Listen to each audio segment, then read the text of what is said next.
Yo siempre fui conocida como aquella que lo resuelve todo, y no digo eso con orgullo, lo digo como una constatación de quien vivió así durante años, sin darse cuenta del peso que eso tenía. En esa época, yo era la Claudia de siempre, madre presente, esposa organizada, hermana disponible, la persona a la que todos llamaban cuando algo se salía de su lugar.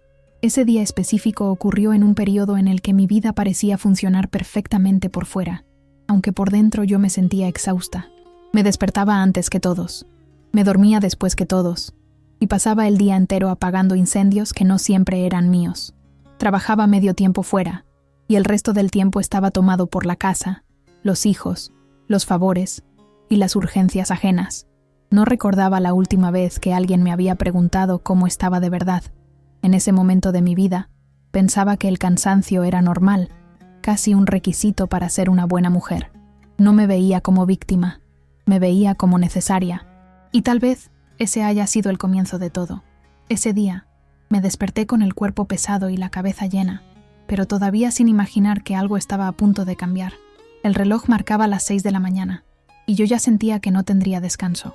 La casa empezó a despertarse al mismo ritmo de siempre, y yo me movía casi en automático, como quien conoce cada paso sin necesidad de pensar.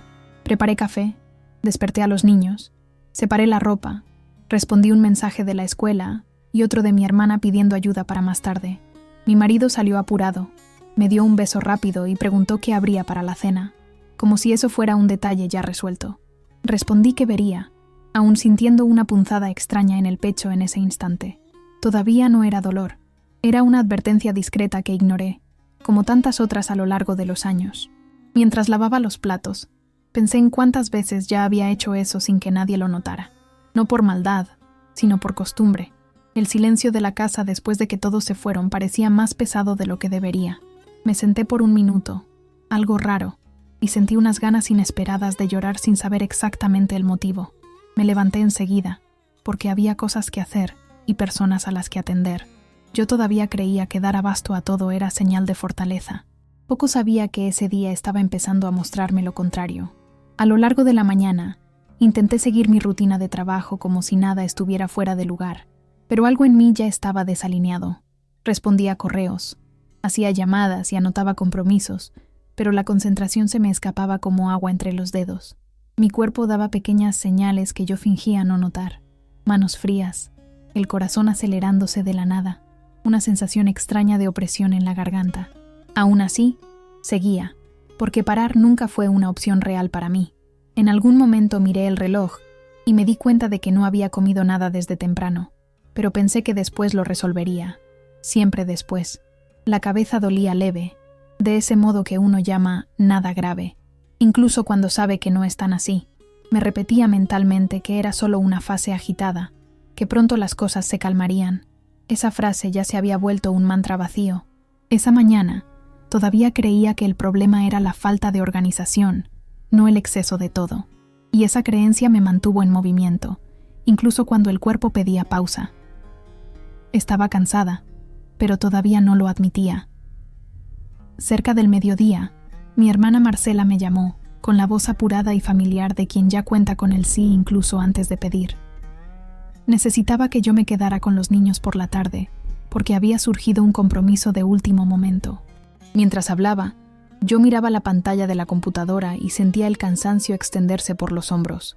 No hubo pregunta de si podía, solo la certeza de que yo me las arreglaría. Y me las arreglé. Dije que sí, como siempre, aún con algo dentro de mí queriendo decir otra cosa. Marcela no era una mala persona, nunca lo fue. Simplemente se acostumbró a tener en mí un apoyo constante, silencioso y garantizado. Colgué el teléfono con una sonrisa automática en el rostro y un peso extraño en el pecho. Fui hasta la cocina a buscar un vaso de agua y noté que mis piernas estaban flojas.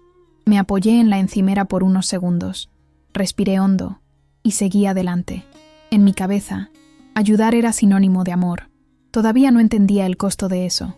Cuando llegaron los niños de Marcela, la casa volvió a llenarse de ruido y movimiento, y tuve que reunir una energía que ya estaba al límite. Preparé la merienda, organicé juguetes, resolví pequeñas peleas, e intenté mantener la sonrisa en el rostro. Por fuera, parecía la misma Claudia de siempre, eficiente y paciente. Por dentro, algo empezaba a resquebrajarse en silencio. Sentía un cansancio diferente, más profundo, como si no fuera solo físico. El cuerpo estaba demasiado caliente, la cabeza pesada, y mis pensamientos parecían confusos. En algunos momentos olvidaba lo que iba a hacer y me quedaba parada, intentando recordar el siguiente paso. Nadie lo notó, y yo tampoco dije nada. Al fin y al cabo, siempre fui la que se las arregla. Cuando uno de los niños me llamó por tercera vez en pocos minutos, sentí una irritación súbita que me asustó. No era enojo con ellos, era agotamiento acumulado. Respiré hondo, pedí perdón sin saber por qué y seguí. Todavía creía que eso pasaría si aguantaba un poco más. A media tarde, sentí el corazón acelerarse de un modo diferente, demasiado fuerte para ignorarlo. La respiración se volvió corta, y por un instante pensé que me desmayaría allí mismo, en medio de la sala desordenada. Fui al baño, cerré la puerta y me apoyé en la pared fría, intentando recuperar el control. El espejo mostraba un rostro pálido, ojos cansados, y una mujer que apenas reconocía. Empecé a llorar bajo, ese llanto contenido de quien no quiere molestar a nadie. No era un llanto por una tristeza específica, era un desborde. Pensé en llamar a alguien, pero no sabía exactamente a quién. Siempre fui yo del otro lado de la línea. Me lavé el rostro, respiré hondo y volví como si nada hubiera pasado. En ese momento, algo en mí empezó a entender que el cuerpo estaba diciendo lo que yo no tenía el valor de decir. Aún así, seguí callada. Todavía no estaba lista para escuchar. Al final de la tarde, la fiebre llegó de forma silenciosa, pero implacable, como si mi cuerpo hubiera decidido parar por sí solo. Empecé a sentir escalofríos, incluso con el calor dentro de la casa, y mis manos temblaban al sostener un vaso de agua. Los niños se fueron, y yo me senté en el sofá por unos minutos que parecieron horas. El silencio volvió, pero esta vez no trajo alivio.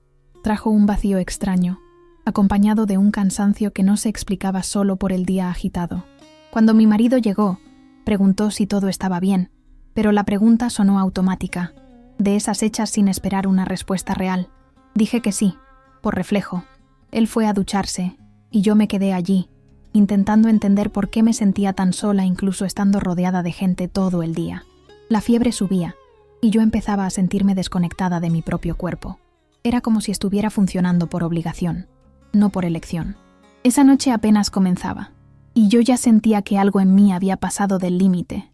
A la hora de la cena, hice el esfuerzo de preparar algo simple, aún con la cabeza palpitando y el cuerpo pidiendo cama. Mi marido preguntó si podía separar algunas cosas para el día siguiente, y sentí ganas de decir que no podía, pero las palabras no salieron. Serví la comida, me senté unos minutos y apenas logré comer. El sabor parecía distante, como si estuviera anestesiada. Cuando finalmente fui a acostarme, el cuerpo ardía y el corazón seguía latiendo acelerado. Me quedé mirando el techo, escuchando los sonidos de la casa quedándose dormida, mientras yo permanecía despierta. Por primera vez en mucho tiempo, me sentí completamente vacía. No era una tristeza común, era un agotamiento profundo, de esos que hacen que uno se pregunte en qué se convirtió. Allí, sola en la cama, pensé si esa vida que llevaba realmente tenía sentido. Había cuidado de todos ese día, menos de mí, y esa constatación dolió más que cualquier fiebre. La noche fue larga y fragmentada, de esas en las que el sueño viene en pedazos y no descansa de verdad. Me despertaba sudada, con el corazón desbocado, y tardaba algunos segundos en recordar dónde estaba.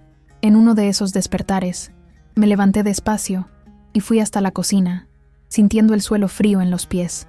La casa estaba en silencio, pero mi cabeza no paraba. Miré alrededor y noté la mesa llena de cosas de los demás, papeles de la escuela, cuentas, recados, objetos que no eran míos.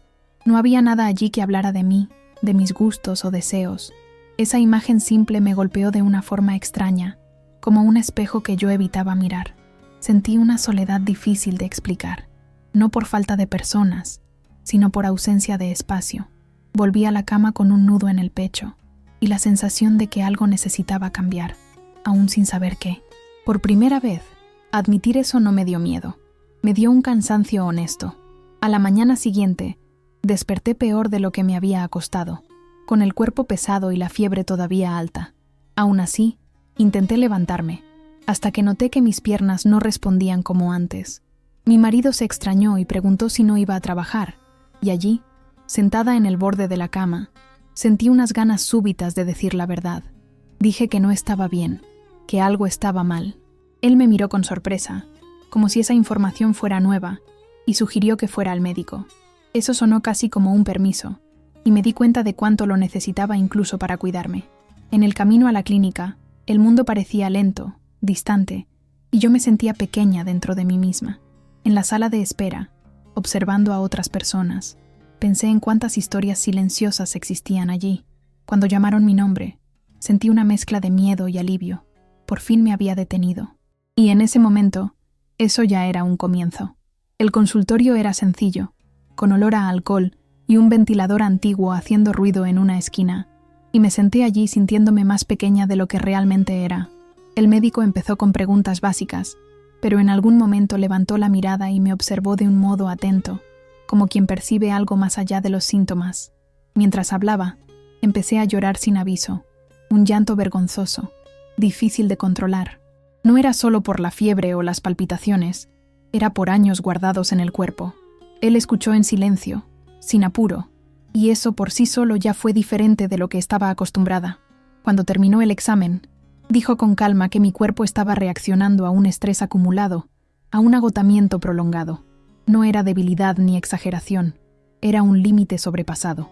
Escuchar eso fue como recibir un nombre para algo que me acompañaba desde hacía años. Salí del consultorio con una receta en la mano y una sensación extraña de validación. Por primera vez, alguien había visto lo que yo sentía por dentro.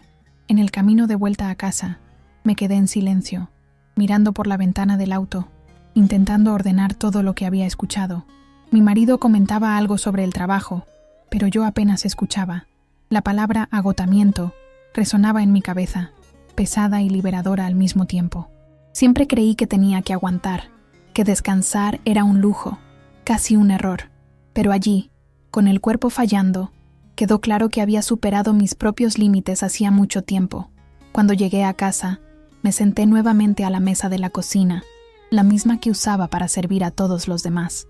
Observé cada silla vacía y sentí una tristeza calma, sin drama. Era la tristeza de quien se da cuenta de que se olvidó de sí misma. Esa mesa, tan común, se volvió símbolo de todo lo que no me había permitido. Y allí, en silencio, sin nadie cerca, tomé una decisión simple y profunda. Necesitaba incluirme en mi propia vida. Aunque no supiera cómo, sabía que no podía seguir igual.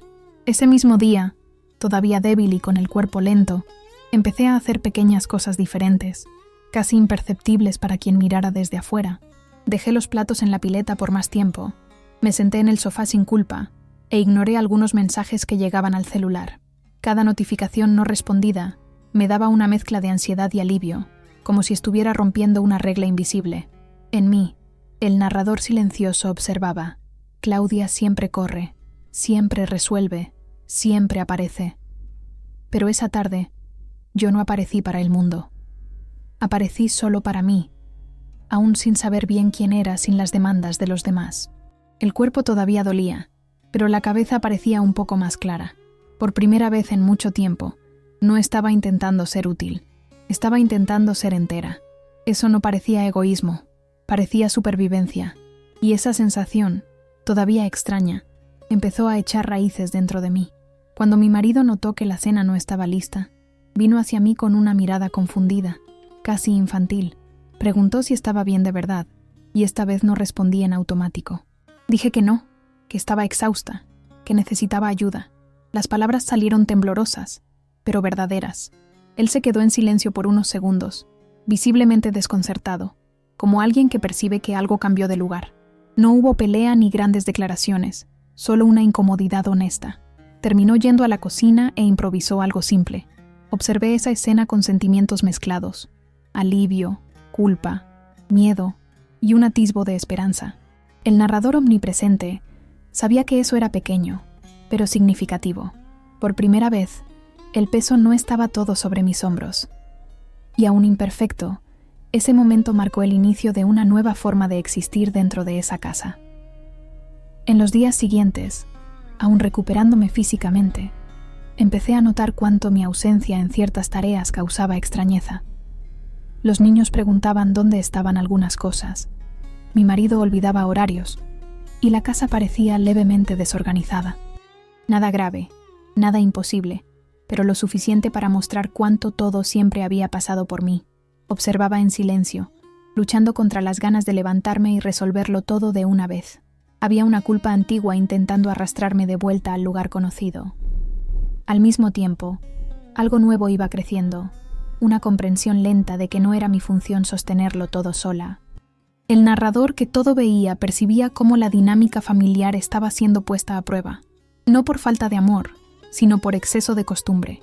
Yo estaba aprendiendo, aún con tropiezos, que decir no ahora no me hacía una persona peor, me hacía alguien viva, y ese descubrimiento era tan aterrador como necesario. Fue en ese clima de cambio silencioso que Marcela volvió a llamar, con la misma naturalidad de siempre, pidiendo ayuda para el fin de semana. Su voz venía ligera, casi distraída, como si nada hubiera cambiado. Del otro lado de la línea, sentí el corazón acelerarse de nuevo, pero esta vez no era pánico, era decisión. Expliqué que no podía, que necesitaba descansar, cuidarme. Hubo un silencio pesado, seguido de un suspiro impaciente. Dijo que yo estaba diferente, que nunca había negado antes. Eso dolió más de lo que esperaba, porque confirmaba un miedo antiguo, el de ser amada solo por lo que hacía. Colgué con las manos temblorosas y los ojos llenos de lágrimas, pero con una extraña sensación de firmeza. El narrador omnipresente sabía que ese no cargaba años de historia, y aun doliendo, era necesario para que algo nuevo pudiera nacer.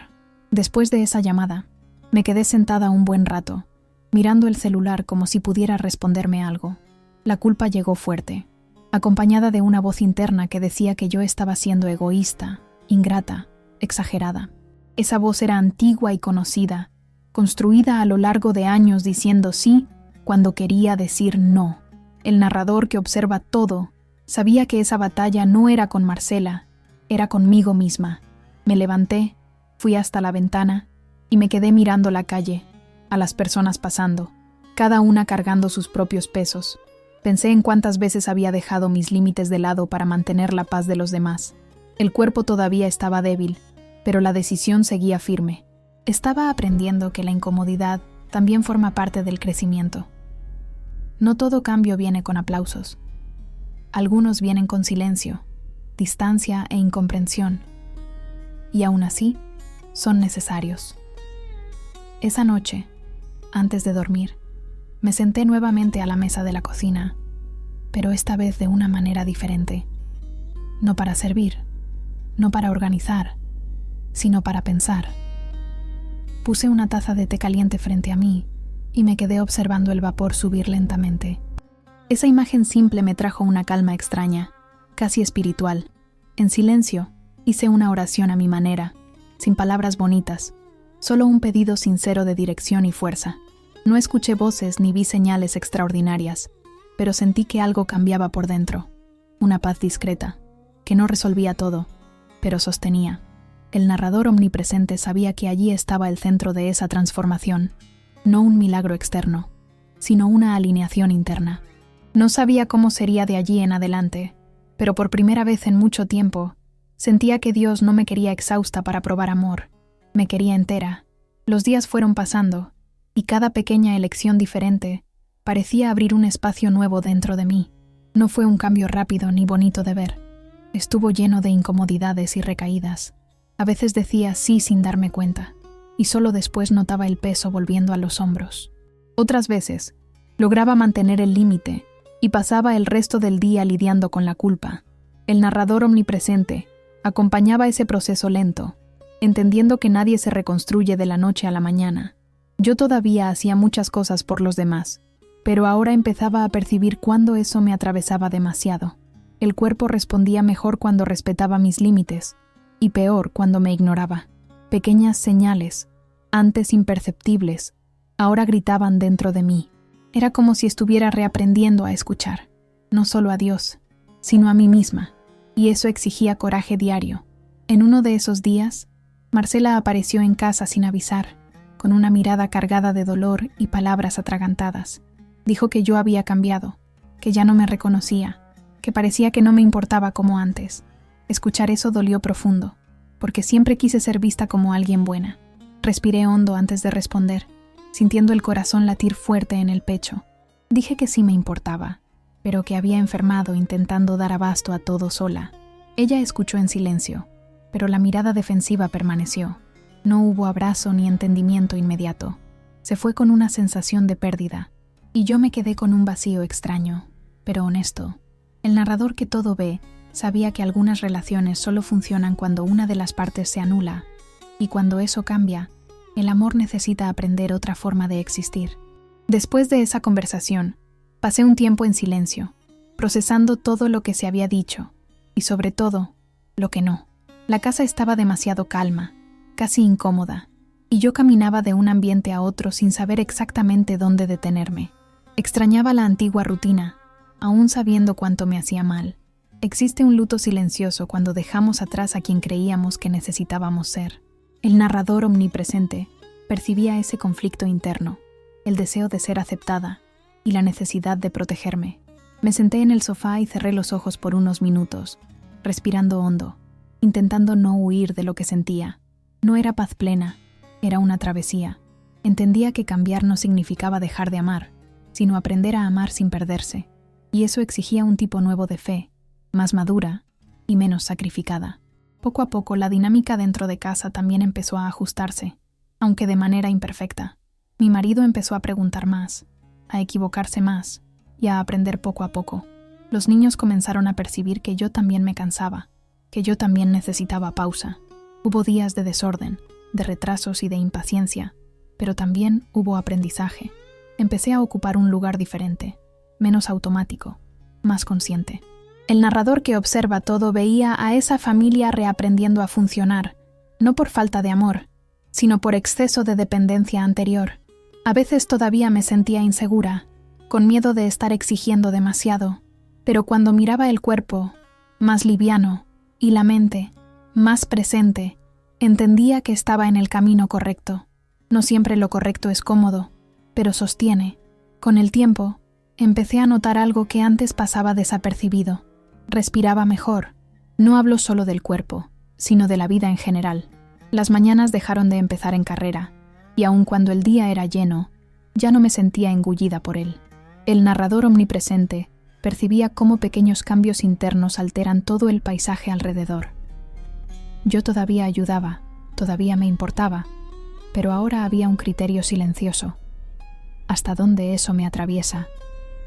Algunas personas se alejaron un poco, otras se acercaron de una forma más sincera. Y fui entendiendo que no toda ausencia es pérdida. A veces es protección.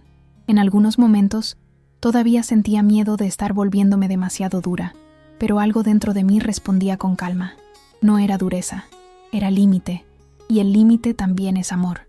En una tarde común, de esas sin nada especial, me senté nuevamente a la mesa de la cocina, la misma que marcó tantos momentos míos.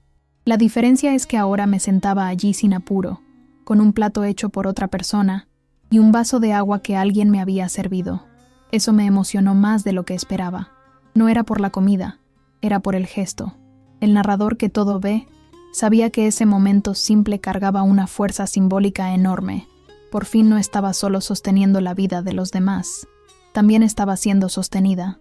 En silencio, agradecí a Dios a mi manera simple, sin discursos, solo reconocimiento. Entendí que la fe no es agotarse para merecer amor. La fe es confiar en que puedes existir entera sin desagradar al cielo, y esa comprensión me atravesó como un descanso profundo. Algunas semanas después, volví a encontrarme con Marcela en un almuerzo familiar, de esos llenos de ruido y conversaciones cruzadas. El clima entre nosotras era diferente, no hostil, pero cauteloso, como quien pisa terreno nuevo. En determinado momento, comentó, un poco incómoda, que estaba aprendiendo a arreglárselas más sola.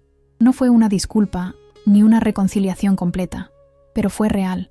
El narrador omnipresente percibió allí un movimiento silencioso ocurriendo, aunque imperfecto. Eso me tocó más que cualquier palabra bonita. Entendí que mi cambio había causado incomodidad, pero también crecimiento. No siempre los frutos aparecen como esperamos. A veces vienen discretos, casi tímidos. Volví a casa ese día sintiendo una mezcla de alivio y madurez. Ya no necesitaba ser indispensable para ser hermana. Solo necesitaba ser honesta. Esa noche, acostada en la cama, pensé en todo lo que había vivido desde aquel día en que el cuerpo me hizo parar. Percibí cómo Dios me había hablado no a través de algo grandioso, sino por medio del límite, del cansancio y de la verdad. El narrador que todo ve sabía que esa experiencia había sido un divisor silencioso en mi vida. Todavía tenía dudas, todavía me equivocaba, todavía decía sí cuando quería decir no, pero ahora sabía reconocer las señales antes de enfermar. Había aprendido que el amor sin límite no salva a nadie, solo enferma a quien ama, y por primera vez en mucho tiempo, dormí con el corazón tranquilo, sabiendo que cuidarme no me alejaba de Dios. Al contrario, me acercaba. El tiempo siguió pasando, y con él llegó una sensación nueva de estabilidad que yo no conocía. No era felicidad constante ni vida perfecta, era algo más real. Algunos días despertaba cansada, otros animada, pero ya no me sentía vacía. El narrador omnipresente observaba cómo esa mujer, antes siempre disponible, ahora aprendía a escucharse antes de responder al mundo. Pequeñas decisiones diarias empezaron a cambiar mi forma de vivir. Salir a caminar sola, decir que necesitaba un tiempo, aceptar ayuda sin justificarme demasiado. Cada gesto parecía simple, pero para mí era revolucionario. Me daba cuenta de cuánto tiempo había pasado sobreviviendo en lugar de viviendo. El cuerpo respondía mejor, la mente se aclaraba y el corazón estaba menos pesado. Por primera vez, no estaba intentando ser todo para todos. Estaba siendo alguien para mí. Y eso, poco a poco, empezó a desbordar en relaciones más verdaderas. En una mañana común, mientras organizaba la casa con calma, sentí algo que no sentía hacía mucho tiempo. Gratitud sin culpa. No era esa gratitud forzada que viene acompañada de exigencia, sino una presencia tranquila. Me detuve en medio de la sala, respiré hondo y sonreí sola, reconociendo cuánto había cambiado desde aquel día de la fiebre. El narrador que todo ve sabía que allí no había espectáculo, sino sanación. Entendí que Dios no me pidió sacrificio constante, sino conciencia. No me pidió agotamiento, sino verdad. Y esa comprensión me dio una paz que no dependía de la aprobación de nadie. Yo todavía ayudaba, todavía amaba, pero ahora sin desaparecer en el proceso. Esa mujer que siempre lo resolvía todo, había aprendido algo mayor. No perderse también es un acto de fe. Algunos meses después, me di cuenta de que ese día específico, el día en que mi cuerpo paró, se había convertido en una especie de hito invisible en mi historia. Antes de él, vivía en automático. Después de él, empecé a elegir. El narrador omnipresente sabía que nada había sido coincidencia, ni la fiebre, ni el silencio, ni la soledad de aquella noche. En una conversación casual, alguien me elogió diciendo que yo era fuerte por siempre dar abasto a todo, y por primera vez no sonreí. Expliqué, con calma, que había enfermado justamente por eso. Fue extraño escucharme decir eso en voz alta, pero también fue liberador. Ya no quería ser admirada por anularme, quería ser respetada por existir entera. En ese momento, entendí que mi historia no era sobre dejar de ayudar, sino sobre dejar de abandonarme. Y esa claridad me trajo una firmeza que nunca había sentido antes. Hoy, cuando recuerdo aquel día, no siento rabia ni vergüenza, siento gratitud. Fue allí donde Dios me encontró en mi límite, no para exigirme más, sino para rescatarme. El narrador que todo ve entiende que algunas personas solo escuchan cuando el cuerpo grita, y yo fui una de ellas. Todavía digo sí muchas veces, pero ahora sé decir no cuando algo me enferma, y eso lo cambió todo. Mi relación con mi familia, con mi hermana, conmigo misma y con la fe. Si tú que estás leyendo te reconoces en mí, solo quiero decirte una cosa. No esperes a que el cuerpo pare para elegirte. Aprender a decir no a lo que te destruye es, muchas veces, la forma más sincera de decir sí a la vida que Dios te dio. Después de todo eso, percibí que mi fe también había cambiado de lugar dentro de mí. Antes, creía que ser una buena persona significaba aguantar en silencio, cargar el peso de todos y nunca fallar. Ahora entendía que la fe también es descanso. Es confianza en que el mundo no se desmorona cuando paras. El narrador omnipresente observaba cómo ese cambio era silencioso, pero profundo. Empecé a orar menos pidiendo fuerza para soportar y más pidiendo sabiduría para elegir. Ese cambio simple transformó mi manera de vivir. Ya no confundía amor con sacrificio constante. Descubrí que a Dios no le agrada mi agotamiento, sino mi verdad. Y esa verdad me trajo una ligereza que nunca había experimentado antes, incluso en los días difíciles. Hoy, cuando alguien me pide ayuda, escucho con atención, pero también me escucho a mí misma.